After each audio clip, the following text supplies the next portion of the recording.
తిమ్మాజిపేట మండల కార్యకర్తలందరినీ ఒకే దగ్గర కలవడం మొదటిసారి కాబట్టి మీ అందరికీ నా హృదయపూర్వక దాన్ని గెలిపించి ఇలా కూర్చోబెట్టినందుకు మీ అందరికీ నా హృదయపూర్వక ధన్యవాదాలు తెలుపుకుంటూ,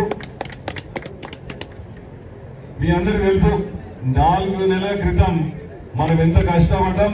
గడప గడప తట్టి ఎలా అయితే ఓటు అడిగినాం, తిండి లేకున్నా తిప్పలు లేకున్నా ఎలా అయితే కష్టపడి మన 12,000 మెజారిటీ 2018 తిమ్మాజిపేట మండలి ఎలా ఇచ్చిందో శ్రీనివాస్ బాబు గారు చెప్పినట్టు కట్ చేస్తే ఇప్పుడు 2,200కు వచ్చింది.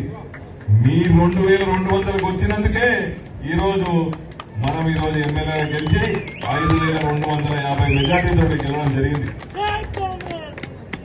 ఇప్పుడు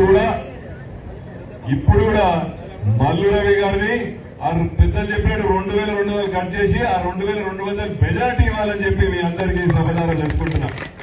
ఇద్దామా లేదా? ఇద్దామా? ఇంకో బాధాకరం ఏంటంటే ఒక 10 నిమిషాలు ఆగితే మనం అందరం భోజనాలకు వెళ్ళేవాళ్ళం. కానీ రేపు ఓట్లు అడిగేటప్పుడు కూడా ఆకలికి నోచుకోకపోతే కష్టమవుతుంది. అక్కడ వెళ్ళిన వాళ్ళందరికీ మరోసారి హెచ్చరిక, మీరు ఇలాంటి పనులు చేస్తే రేపు మీ నా దగ్గరికి పనులకు వచ్చినప్పుడు మీ అందరినీ నేను దృష్టిలో పెట్టుకుంటానని మీ అందరికీ సమాధానం తెలుసుకుంటున్నాను. అందరం కూర్చున్నాం, వేదిక మీద కూర్చున్నాం, మేము అందరం కింద కూర్చున్నాం. ఆ 10 మందికి ఆకలేదా? మనం ఎందుకు ఈ స్థాయిలో కూర్చోవడం జరిగింది? మన పెద్దలు మల్లు రవి గారిని గెలిపించుకోవడం కోసం, ఎలా గెలిపించుకోవాలి, మనం ఎలా పని చేయాలని చెప్పుకోవడం కోసం కూర్చున్నాం. ఒక 10 నిమిషాలు ఆకలి ఓర్చుకోలేమా? ఏం తమ్ముడు చెప్పం. కాబట్టి ఎటువంటి మీటింగ్ అయినా ముందుగా మనం ఎందుకు కూర్చున్నాం, దేనికోసం వచ్చినాం, దేనికోసం ఇంత ఖర్చు పెట్టి మనం సమావేశాన్ని మనం ఒక్క ఆలోచన చేసుకోవాలి. మనం ఆలోచన చేసుకుంటేనే కదా మన ఊరు బాగుపడుతుంది, మన గల్లీ బాగుపడుతుంది, మన ఇల్లు బాగుపడుతుంది. మనం రేపు ఎంపీ గారిని గెలిపించుకుంటే ఎమ్మెల్సీ నిధులు, ఎమ్మెల్యే నిధులు, ఢిల్లీ నుంచి ఎంపీ నిధులు వస్తే మన గ్రామం, మన ఇల్లు, మన వాడనే కదా బాగుపడేది. దానికోసం 10 నిమిషాలు మనం ఆకలి ఓర్చుకోలేమా? మరి అందుకే వాళ్ళకి ఇంకొకసారి మీరు అందరూ చెప్పండి, రేపు రాబోయే కాలంలో మనం పని చేసుకోవాలంటే వాళ్ళ టీఆర్ఎస్ ర్యాలీలో తిమ్మాజిపేటకు వచ్చినప్పుడు డిఎస్పీ, ఎస్పీ లేకపోతే ఐపీఎస్ ఆఫీసర్ అని చెప్పుకునే ఆర్ఎస్ ప్రవీణ్ కుమార్ గారు సొంత లబ్ధి కోసం బీఎస్పీ పార్టీలో చేరి, బహుజన సమాజ్ పార్టీలో చేరి ఆయన బహుజనులకు, బడుగు బలైన వర్గాలకు దిక్కులా వచ్చి నడియేడిన ముంచి రోడ్డు మీద వాళ్ళందరినీ రోడ్డు మీద పెట్టి పోయి దొరలగడిని ఊరవచ్చని చెప్పి మళ్ళా దొరపక్కడ ఊరుకొని ఇప్పుడు ఎవరు అంటే రాజ్యాంగం తెలియని మనిషి ఒక ఐపీఎస్ ఆఫీసర్ అని అడుగుతున్నా. అంటే ఐపీఎస్ చదివిన మనిషికి రాజ్యాంగం తెలియదా ఎవరు ఒరిజినల్ ఎవరు నకిలీ అని? ఒక డాక్టర్ నేను నన్ను పట్టుకొని నకిలీ అంటాడు. మీరు అందరూ ఆదరిస్తేనే నేను ఇలా కూర్చున్నా. తెల్లదానికి ఆ దొంగను పక్కకు పెట్టుకొని ఆ దొంగ ఒరిజినల్ అంటున్నాడు. ఆయనకు made in China, made in ఇండియాకు అర్థం తెలియదు. మేడ్ ఇన్ చైనా దొంగను పక్కకు పెట్టుకొని ఆయన ఒరిజినల్ అంట. చెప్పండి బాబు గారు, డాక్టర్ చూసుకొని ఎండలకు చూస్తున్నాడు, గుండుకు ఎన్నికలు లేవు, మెదడు మొహాలకు జారింది ఐపీఎస్ ఆఫీసర్. ఎవరైనా మీడియా మీద ఉంటే బాబు తెలియజేయండి, ఒక డాక్టర్ చూపించుకోవాలండి. ఎండలకు తిరుగుతుందని చెప్పండి.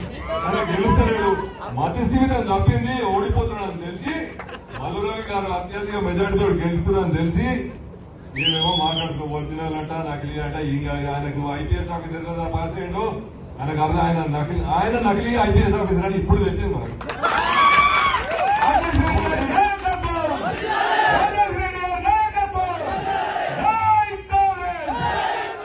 ఇంకో మాట అన్నాడు, నేనంట ఇక్కడ గెలిచిన శాసనప్పుడు అంట ఫామ్ హౌస్ లో కూర్చుని పోలీసులను పెట్టుకుని గజగజ వణుకుడా కూర్చున్నాడ. ఆరే తెలుగు తప్ప మనిషి.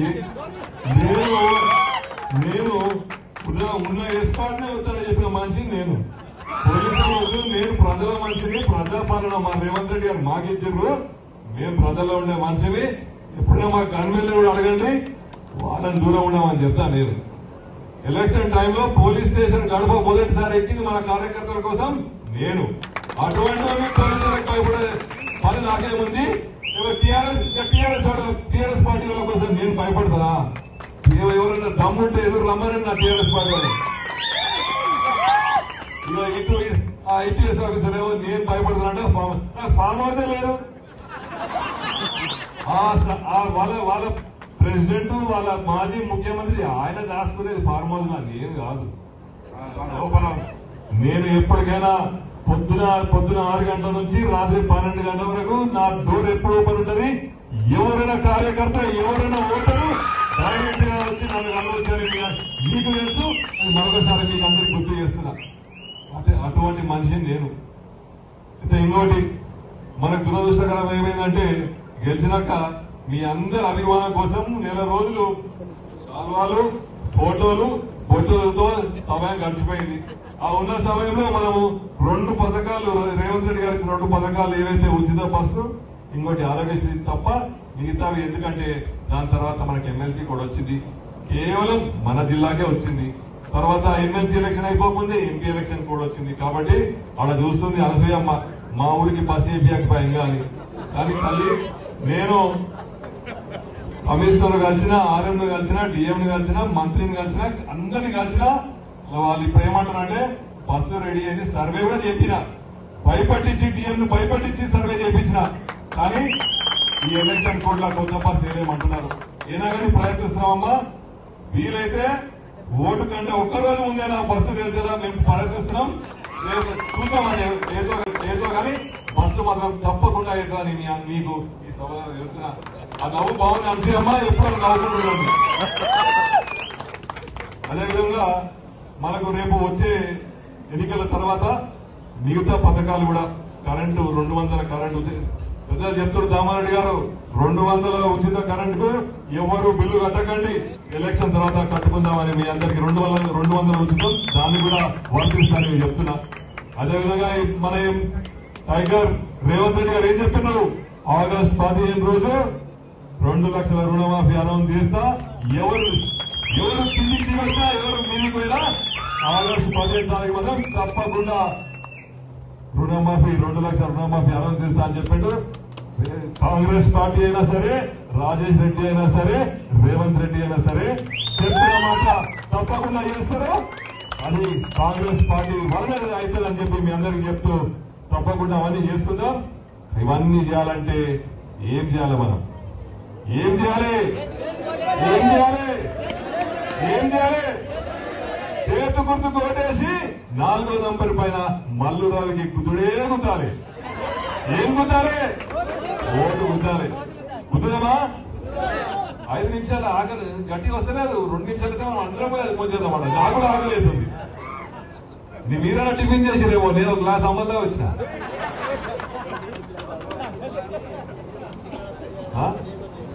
తప్పకుండా మరి ఏం చేద్దాం? మల్లురావు గారిని ఎంత మెజార్టీ వరకు గెలిపిద్దాం, ఎంత మెజార్టీ వరకు గెలిపిద్దాం? అక్కడ నుంచి సౌండ్ వస్తలేదు, ఆకలి ఎత్తున్నట్టున్నది. ఎంత మెజార్టీ? చేతి ఊపిస్తున్నారు. 5,000 మెజారిటీ ఒక్క మండలం నుంచి రావాలి. వస్తేనే రేపు నేను మీ గ్రామాలు లిస్టు తీసుకొని ఏ గ్రామంలో మెజారిటీ వచ్చిందో ఆ గ్రామంలో అన్ని మనకు రావాల్సిన లబ్ధిలన్నీ ఆ గ్రామానికి మొదలు పెడతా అని చెప్పి, ఆ గ్రామానికి ఎక్కువ ఇస్తా అని చెప్పి మీ అందరికీ సభలో చెప్తే